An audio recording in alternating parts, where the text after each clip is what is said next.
Hey,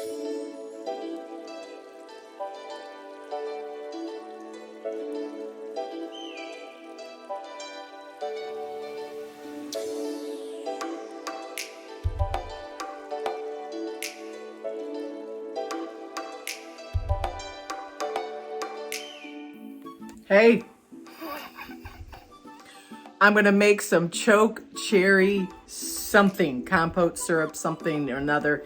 I foraged some choke cherries the other day. It's the first time I'm going to be making anything with them. As a kid, my mom was like, yeah, try those cherries. And people would, and they were really astringent, you know, especially until they're fully ripe. And then she'd laugh because their face would pucker. All the moisture would go out of their mouth holes. So today I am making some kind of compote thing. I'll be thinking about my mom. I'm going to put some water on them, boil it down, extract those pits because the pit, which is huge, huge in a choke cherry, we're gonna make some choke cherry compote.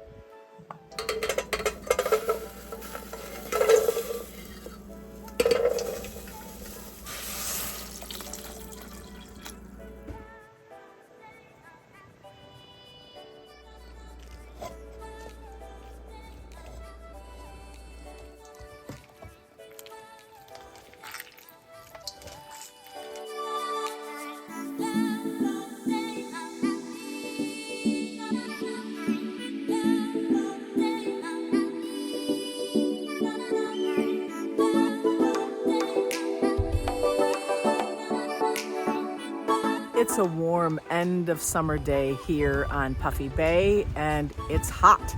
It's not usually hot up here. I think it's 79 degrees with a real feel of 80 something. That's warm for up here. And what is better on a warm day than a wonderful glass of sumac, staghorn sumac lemonade? This is my first time trying it. We'll see if I like it. Cheers.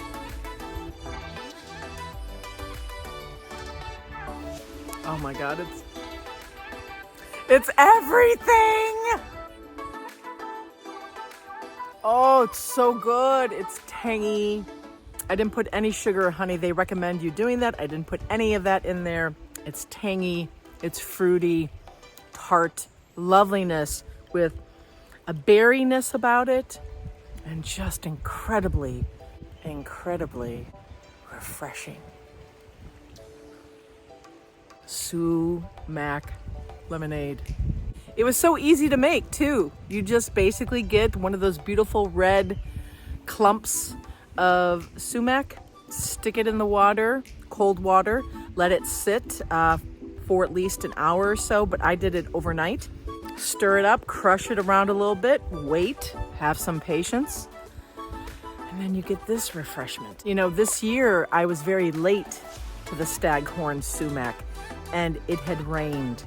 And my beloved Layla said to me, oh yeah, you got to catch it before it rains because these clumps of berries, they're gorgeous and beautiful, but they absorb all the water and they become kind of gross. I found one that had not been so maltreated by the rain. Let's just say it. It was not treated poorly by the rain.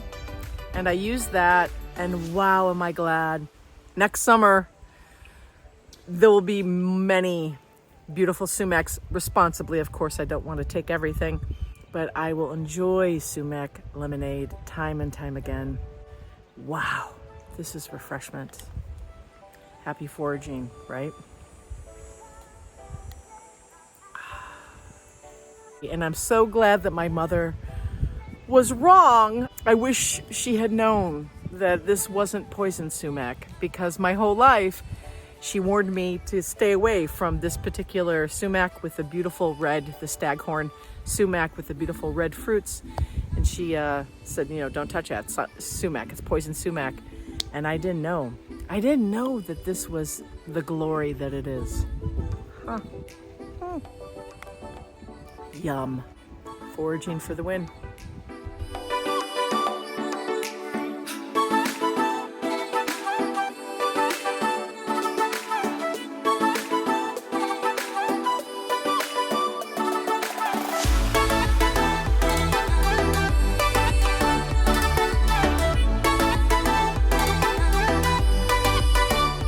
So here we have cat's ear fritters, cat's ear something, cat's ear batter thing. All right, we're gonna try it.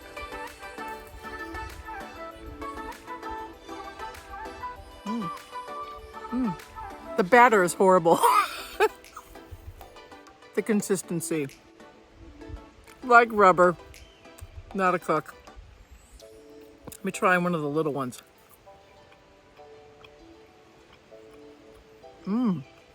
Cat's ear, delicious. The batter, the taste of the batter's pretty good. It has thyme in there and some chili powder. Martha Stewart, by the way, her recipe. It's not bad. I would definitely make these again. I would try to make the batter better, but overall, pretty good. The cat's ear themselves they're good. Eat your lawn. Eat the things. Foraging is amazing. It's actually pretty good. Still rubbery, but the flavor. Martha Stewart, you vixen, you minx.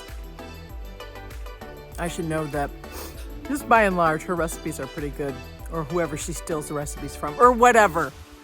Martha Stewart, delicious batter.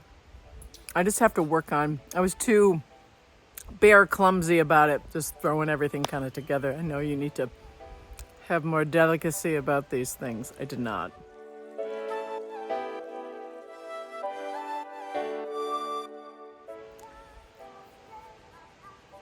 Cat's ear root coffee.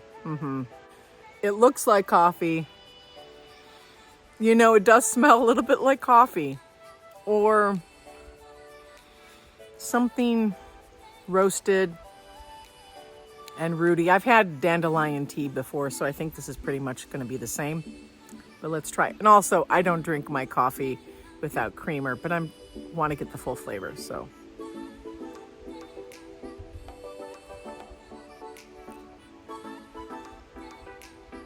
Well, I'll be damned.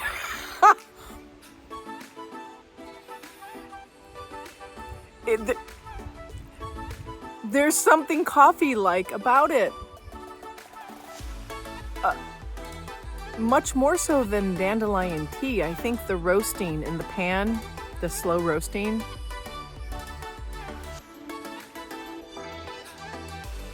There's something here. It's not coffee. Don't fool yourselves. This is not coffee. But it is a coffee-esque beverage. Not coffee. Delicious in its own way.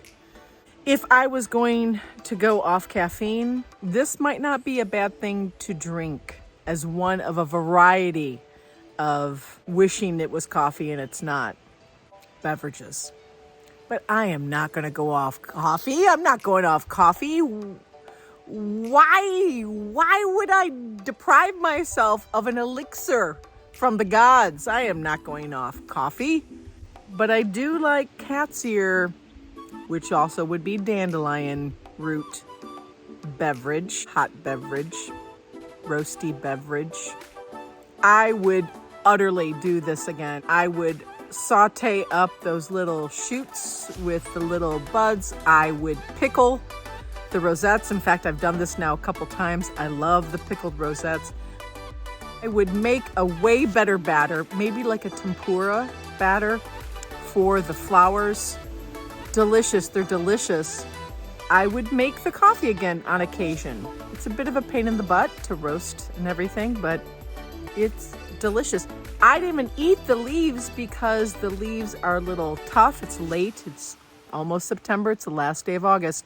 But in the earlier growing times, I utterly would eat those leaves. And apparently, the cat's ear leaves are less bitter. So yes, in a Greek horta or something, salad, blanched, green, sauteed, cat's ears is a superpower food, and it's all around. The tall dandelion creatures that are not dandelions, but they're basically in the same family, they're cousins.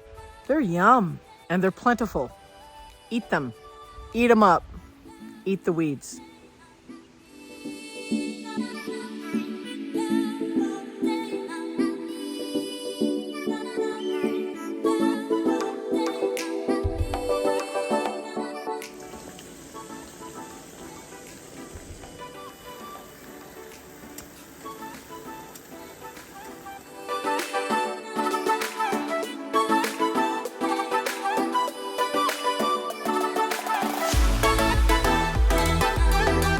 We do this thing together.